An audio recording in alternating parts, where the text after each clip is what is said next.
morning mga kamatis! Kung hindi nyo kami kilala, kami nga pala ang mga mathematicians na tumutulong sa kapwa-tao upang mas maintindihan nila ang subject na math.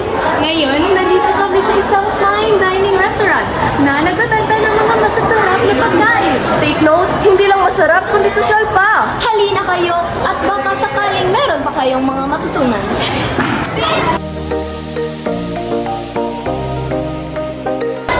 Ayun, mga kamatis, mag-order muna kami. Waiter!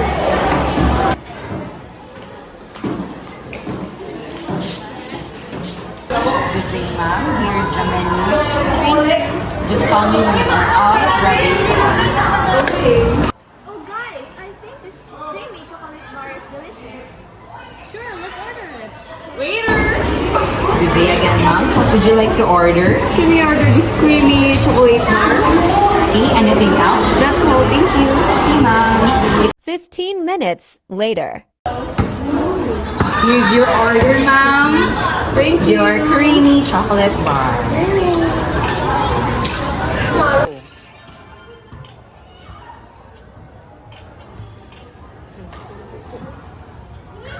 So mga kamatis, tapos na nga kami kumain at ang masasabi ko lang sa fine dining mathematicians restaurant ay masarap talaga.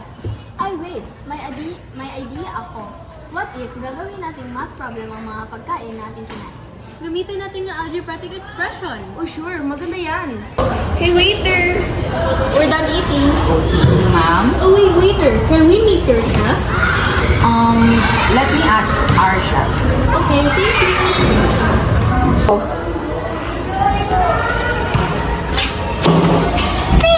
What is it?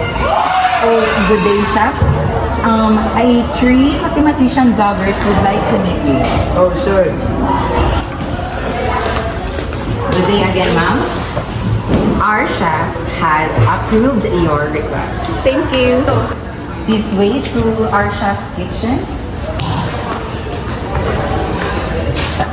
Hey chef, can we ask for the ingredients of your creamy chocolate bar? Sure, why not? It's 2 cups of flour, 1 tablespoon of baking powder, 3 cups of cocoa powder, 1/2 cups of sugar, 2 eggs, 1 cup of milk, and 1 pack of whipped cream. Thank you, chef. You're welcome. Muna na! So yun mga kamatis, nakuha na nga natin ang ingredients ng kailang creamy chocolate bar. Ngayon, i-convert natin yung mga ingredients bilang isang math problem tungkol sa algebraic expression. Halika at samahan nyo kami. Baka sakaling meron pa kayong matutunan. So first, we have to identify what will be our situation for today. So our situation here for today is about a baker baking a cake. A baker is baking a cake. He wants to know how much he will spend for one single cake.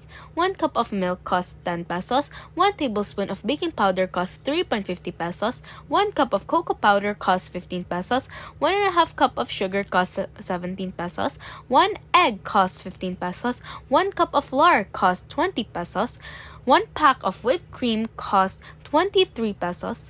If the baker used 2 cups of flour, 1 tablespoon of baking powder, 3 cups of cocoa powder, 1.5 cup of sugar, 2 eggs, 1 cup of milk, and 1 pack of whipped cream, how much will he spend on one cake? So now, we will proceed to the next step, which is identifying the variables. So, our variables here for today are M, B, C, S, E, F, W. Remember, variables represent an unknown value. So here, M represents the cost of 1 cup of milk, which is 10 pesos. B represents the cost of 1 tablespoon of baking powder, which is 3.50 pesos. C represents the cost of 1 cup of cocoa powder, which is 15 pesos. S represents the cost of 1.5 cup of sugar, which is 17 pesos. E represents the cost of 1 egg, which is 15 pesos. F represents the cost of 1 cup of flour, which is 20 pesos. And lastly, W represents the cost of 1 pack of whipped cream, which is 23 pesos. After identifying all of the variables, we will now proceed to the next step, which is create an algebraic expression for your problem. So now, we will now create an algebraic expression for our problem. So here, we have our algebraic expression, which is 2f plus b plus 3c plus s plus 2e plus m plus W. If you are wondering why some of the terms have a number besides the variable, it is because the ingredients was used multiple times compared to the terms that has only a variable. They represent the ingredients that has been only used once. So after creating an algebraic expression for our problem, we will now proceed to the next step, which is solving. Since we have now identified our algebraic expression, we will now convert this algebraic expression into the value of the variables. So here we have already converted the variables to its value. If you are wondering why some of the terms have a parenthesis, it is because parenthesis represents multiplication. So we will firstly multiply these terms that has a parenthesis. So here we have 2 times 20 equals 40. So 40 will be our final answer for our problem. Next will be 2 times 15, which is 30. So 30 will be our final answer for our problem. And lastly, we have 3 times 15, which is 45. So 45 will be our final answer for our problem. After identifying each of the final answers for our problem, we will now proceed to the final step, which is addition. So we will add 40 pesos plus 3.50 pesos plus 45 pesos plus 17 pesos plus 30 pesos plus 10 pesos plus 23 pesos is equals to 168.50 pesos.